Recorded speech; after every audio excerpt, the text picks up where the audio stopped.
It's now time for Energy Insights, where you get an inside view and local perspectives of all the oil and gas progress going on in the Mid-Ohio Valley. This program is being brought to you by the Southeastern Ohio Oil and Gas Association and can be heard every Saturday at 9 a.m. on local radio WMOA AM 1490 and ESPN radio WJAW FM 100.9 and AM 630. It's now time for the show. Here's Johnny Wharf, your local host. All right, welcome to Energy Insights on a Saturday morning, brought to you by the Southeastern Ohio Oil and Gas Association. Johnny Wharf along with Bill McCartney. And Bill, thanks for being here. Maybe for our listeners, just a little background on what you do, where you are now, how you got there. Great. My name's Billy McCartney. I'm CEO of Flat Rock Development. We're an active participant in the Utica and Marcellus here in the area. I'm originally West Virginia, born in Bridgeport, educated at WVU, chemical engineering, as most of our founders are at Flat Rock Development, and been in Texas for about 20 years, but I've always considered myself a mountaineer and feel privileged to be back here to help participate in this industry. All right, what part of Texas? Houston. Oh, go Astros. That's good stuff. Billy McCartney, talk a little bit about the amount of money it takes to drill these wells. I think there's a little misconception about the industry that folks are out there just making a bunch of money, but it takes a lot of money, I'm sure. Yeah, it's been a trying couple of years, after the fall of oil and the fall of natural gas. At the same time, the industry's done a heck of a job increasing technology, increasing lengths of these laterals, which helps make them profitable. But also, like you said, it takes more money. If you're drilling 10,000 feet instead of 6, it's almost double the amount to do that. So what used to cost, would be $8 million to drill a well. Now it can be 10 to 12 million. So it's good. It's helped to reduce the surface amount that's used for these wells, but also it takes a lot more capital to make it happen. I think our listeners would also be interested in, Billy McCartney, WVU guy, living in Houston. What do we got to do to get him back here? And, what kind of, playback here is drawing the industry?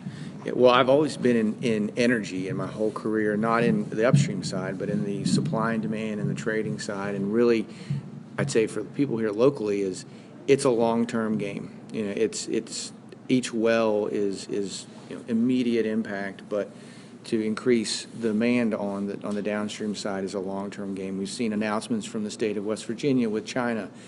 We've seen nationally increased, LNG export. It takes a lot of money to produce it, but also takes a lot of investment to be able to create a power plant or create a chemical plant. Billions of dollars. Shell's investing, $5-10 billion in a cracker in Pennsylvania. Those are the type of investments that we need throughout the area and also throughout the globe to make the product produced here locally worth more, and it'll attract more investment. So we see the supply, certainly if we look, or we've heard, from a layman's term, that it's here. And so I think the downstream side is what interests people most. Or, could this create jobs in 5 years, 10 years, 15 years down the road?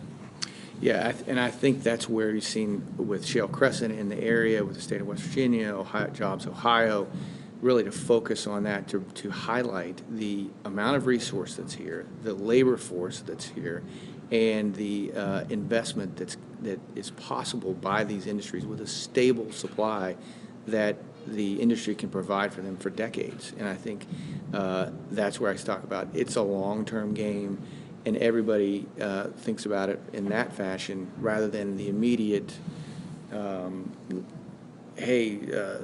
this company did a deal for $10 million and paid all these lease bonuses and things like that. The actual gain for the whole community is on a longer-term game from the demand side and bringing that here back locally, and that opportunity is here and it's moving forward. All right, and then as it pertains to WVU, you went to school there. Is there going to be a draw of those students that come back to hoping that they stay around this area? I think in West Virginia specifically, they want to keep people in the state. Yeah, absolutely. I think we've been good at WVU and the surrounding institutions, Marietta College, producing the workforce, petroleum engineers, engineering and the like. And WVU is working now to educate those engineers that'll help with the downstream side. We have the Shale Institute it's in a collaboration with Ohio State and Penn State on those processes that can use more natural gas, that can use more ethane or propane, different chemical processes that are created by professors, perfected by students, and those are the positions and jobs that in the future are going to bring the opportunity here and keep it here, and thus keep students jobs and keep everyone employed. All right, Billy McCartney is our guest on the program. So on the demand side, talk a little bit about, it feels like that, there was that high and then it kind of leveled off, but talk a little bit about where the demand is now. Yeah, in my previous career in trading, it's been amazing to see what's happened since 2005. It's kind of the benchmark for me. We had about 55 BCF a day nationally that was produced. This week we're producing 75 BCF, a little over a decade later. At the same time, we've seen industrial demand go down in that time period. So the market has been incredible in creating demand, most of it from power generation.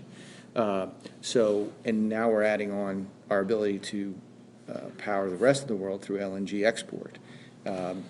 It's amazing in a time period where we used to import 6 BCF a day, and now we're going to be, currently I think we're exporting 3.5. So major shifts globally, major shifts locally, and that's what I was talking about earlier with the supply that's here. You were able to, instead of powering those industries globally, bring those industries back here, use the labor force, use the resource here, and save all the transportation and logistics costs in between. And I think that's what our leadership has in the states, in Ohio and West Virginia and PA, is really pushing forward to bring those industries back here, and that's what's happening. What company do you represent again? Flat Rock Development. All right, and can you fly the West Virginia flag in Texas and get away with it? Hey, we got a lot of mountaineers in the Houston area. We got over a couple thousand, really great group, and now that we're in the Big 12, everybody flies it a lot more. So right. Absolutely. Thank you for your time. We appreciate your insight. Thank you, John. All right. Billy McCartney is with us here on Energy Insights, brought to you each and every Saturday morning by the Southeastern Ohio Oil and Gas Association.